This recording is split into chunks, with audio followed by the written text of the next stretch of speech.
మా నిరుద్యోగ సమస్యకు మొదటి నుంచి వెన్నంటి ఉంటున్నటువంటి మిత్రులు, మా సమస్యను సమాజానికి పరిచయం చేసినటువంటి వాళ్ళు సోషల్ మీడియా అన్నలే.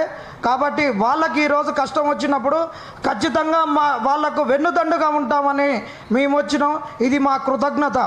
ఈ కృతజ్ఞత రేవంత్ రెడ్డికి కూడా ఉండాలి, ఎందుకంటే సోషల్ మీడియా వాళ్ళని గెలిపించింది కాబట్టి. వీళ్ళు చెప్పినటువంటి పాయింట్స్ ఏంటంటే విశ్వసనీయత గురించి మాట్లాడిర్రు. ఈరోజు ఆంధ్రజ్యోతి పేపర్లో రాసిర్రు, పొలిటికల్ లీడర్లకు ఈ మీడియాకు విశ్వసనీయత అనేది లోపిస్తుంది అన్నారు. ఈ విశ్వసనీయత ఎలాంటి విశ్వసనీయత అనేది క్వశ్చన్.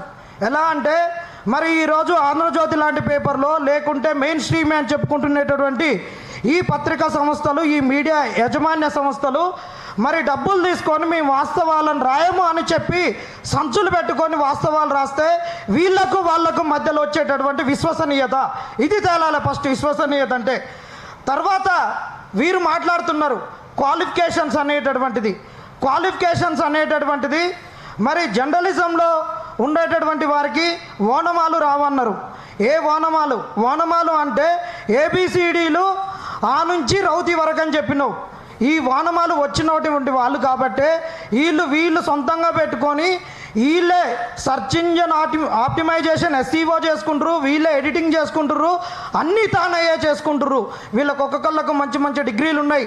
కావాల్సిన అకాడమిక్ క్వాలిఫికేషన్స్ గురించి వాళ్ళ గురించి మాట్లాడితే నీ క్వాలిఫికేషన్లు, నీ డిస్కంటిన్యూటీ, నీ ITI, నీ చదువులు చెప్తే మీరు తలకాయ ఎక్కడ పెట్టుకుంటారో ఆలోచించుకోరు. ఇంకొకటి మీరు క్వాలిఫికేషన్ అని మాట్లాడారు, కరెక్ట్. ఏ క్వాలిఫికేషన్ కావాలి? ఒక జర్నలిస్ట్కి కావాల్సింది ఎథిక్స్, ఇంటిగ్రిటీ కావాలి, రాజ్యాంగ విలువలు కావాలి. రాజ్యాంగం గురించి ఏం మాట్లాడుతుర్రు, ఈ మాట రాజ్యాంగాన్ని ఉల్లంఘిస్తుర్రా లేదా, ఈ భాషను మేము మాట్లాడవచ్చా లేదా అనేటటువంటిది వీళ్ళకి కావాల్సినటువంటి క్వాలిఫికేషన్స్. నేను బల్ల గుద్ది చెప్తున్నా, ఏదైతే జర్నలిజానికి కావాల్సినటువంటి ఎథిక్స్, ఇంటిగ్రిటీ, ఇలాంటి క్వాలిఫికేషన్స్, రాజ్యాంగ విలువలు కావాల్సినటువంటి ఇవన్నీ సోషల్ మీడియా వాళ్ళకు ఉన్నాయి. నువ్వు చెప్పినట్టు ఏదో ఇప్పుడు అకాడమిక్ డిగ్రీలు కనుక వీళ్ళకు జర్నలిజంలో లేవని నువ్వు అనుకుంటున్నావో, ఈరోజు నేను ఓపెన్ ఛాలెంజ్ చేస్తున్నా. ఇదే మా తెలుగు యూనివర్సిటీలో పెద్ద వాళ్ళని చెప్పుకునేటటువంటి వాళ్ళు కూడా డెస్క్ ఇన్ఛార్జీలుగా ఉండేటటువంటి వాళ్లకు డిగ్రీలు లేకుంటే ఈరోజు మా తెలుగు యూనివర్సిటీలోకి వచ్చి ఈరోజు MCJ చేసుకుంటుర్రు. ఈరోజు మెయిన్ స్ట్రీమ్ మీడియాలో 70% పీపుల్స్కు జర్నలిజంలో క్వాలిఫికేషన్ డిగ్రీ లేదు, అది గుర్తుపెట్టుకోరి. ఈ డిగ్రీ గురించి నువ్వే మాట్లాడితే వీళ్ళకు నువ్వు ఇచ్చినటువంటి హామీల ప్రకారం వీళ్ళకు అక్రిడేషన్ ఇచ్చి ఒక ఓపెన్ జర్నలిజం స్కూల్ని ఏర్పాటు చేసి వీళ్ళకు సపరేట్ వసతులు కల్పించి సర్టిఫికెట్ ఇవ్వాల్సినటువంటి బాధ్యత మీకుంది. ఇంకొకటి మీరు చెప్పినటువంటి మాట మాట్లాడిర్రు, అవారగాళ్ళు రోడ్ల మీద తిరిగేటోళ్ళందరూ సోషల్ మీడియా అన్నారు. దీనికి బెస్ట్ ఎగ్జాంపుల్ అవారగాళ్ళు ఎవళ్ళంటే, నీకు సోషల్ మీడియాలో ఒక అమ్మాయి జెండా కప్పుకొని నేను ఇక అమ్మాయి గురించి మాట్లాడినా అసలు అమ్మాయి అబ్బాయి అన్నట్టు తెలుసుకోకుండా ఉన్నటువంటి పరిస్థితులలో ఆమెని సోషల్ మీడియాలో పెట్టుకొని ఆమెతోటి ప్రమోట్ చేయించుకున్నటువంటి వాళ్ళు నువ్వు. ఇట్లా ఎవరు అవారగాళ్ళు రోడ్ల మీద తిరిగేటోడు వచ్చి మాట్లాడితే నువ్వు అసలు బయట కూడా ఇవ్వలేదు. వాళ్ళు నిన్ను ప్రశ్నిస్తున్నటువంటి విధానం. ఇంకా నువ్వు భాష గురించి మాట్లాడుతున్నావు. భాష ఈడ 2 రకాలు. ఈడ రిపోర్టర్కు ఉండే భాష కావాలన్నా, లేకుంటే వీళ్ళు ఎవరి బాధ గురించి చెప్పుకుంటున్నారో బాధ చెప్పుకునేటటువంటి వారి భాషన. ఈడ వాస్తవానికి 2 రకాలైనటువంటి భాషలతోటి ఈ తెలంగాణ మెయిన్ స్ట్రీమ్ మీడియా కొట్టుమిట్టాడుతుంది, సోషల్ మీడియా కొట్టుమిట్టాడుతుంది. ఈడ బయట ఇచ్చేటటువంటి వారు, బాధతోటి చెప్పేటటువంటి వారు మా బాధలు తీరట్లేవు, మేము తిరుగుతున్నామో కొట్లాడుతున్నామో అని చెప్తుంటే నిరుద్యోగులుగా మేమేమున్నాం. కొన్ని నెలల నుంచి మేము మాట్లాడుతుంటే మా దగ్గరికి రాలేదు. అలాంటప్పుడు వచ్చినప్పుడు మా ఆవేదన, మా వాస్తవంగా మేము మాట్లాడతాం. మేము కొన్ని లకారాలు ఎత్తుకోవచ్చు, కొన్ని ఇంకో రకంగా మాట్లాడవచ్చు. అలాంటప్పుడు ఈ సోషల్ మీడియా వాళ్ళు యథార్థంగా ఉన్నట్టు చెప్తే అప్పుడు నీకు బొప్పి కావచ్చు. అలాంటప్పుడు మీరు ఇస్తున్నటువంటి రిపోర్టింగ్లో ఏమైనా తప్పులు వస్తున్నాయంటే నీ మీదున్న ఆవేశం, ఆవేశాలు, నువ్వు చేస్తున్నటువంటి రాజ్యాంగ ఉల్లంఘన, నువ్వు చేస్తున్న ప్రామిసుల గురించి ఏదైతే తప్పు ఉందో, ప్రజలను నువ్వు ఎంత అన్యాయం చేసినావో ఆ ఆవేదన నుంచి నువ్వు తెలుసుకో. ఇక రిపోర్టర్ల గురించి వాళ్ళు మాట్లాడేటటువంటి భాషా ప్రయోగం గురించే వస్తే, నువ్వు ఆ భాషా ప్రయోగాలు రావాలంటే ఈరోజు తెలంగాణలో భాషావేత్తలు ఎవరు లేరు. బూదరాజు రాధాకృష్ణ లేరు, బద్దిరాజు కృష్ణమూర్తి లేరు, చేకూరి రామారావు లేరు. విశ్వనాథం గారు లేరు. ఒకప్పుడు జర్నలిజం స్కూల్ అంటే ఇలాంటి మేధావులందరూ ఉండి డెస్క్ ఇన్ఛార్జీలు ఉండి వార్త వస్తే రాసేటటువంటి వాళ్ళు ఉండే. మరి అలాంటి వాళ్ళు భాషావేత్త లేనప్పుడు తెలంగాణ భాషను ప్రమాణికం చేయలేదు, ఏ మాండలికం ప్రమాణికం అని లేదు.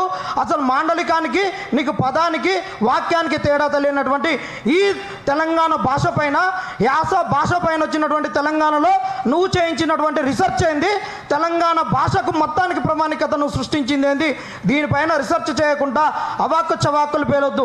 ఇంకొకటి, ఈ రిపోర్టర్లు ప్రయోగించేటటువంటి భాష గురించి నువ్వు వస్తే దీన్ని ఒక స్టాండర్డైజేషన్ చేయించింది నువ్వే.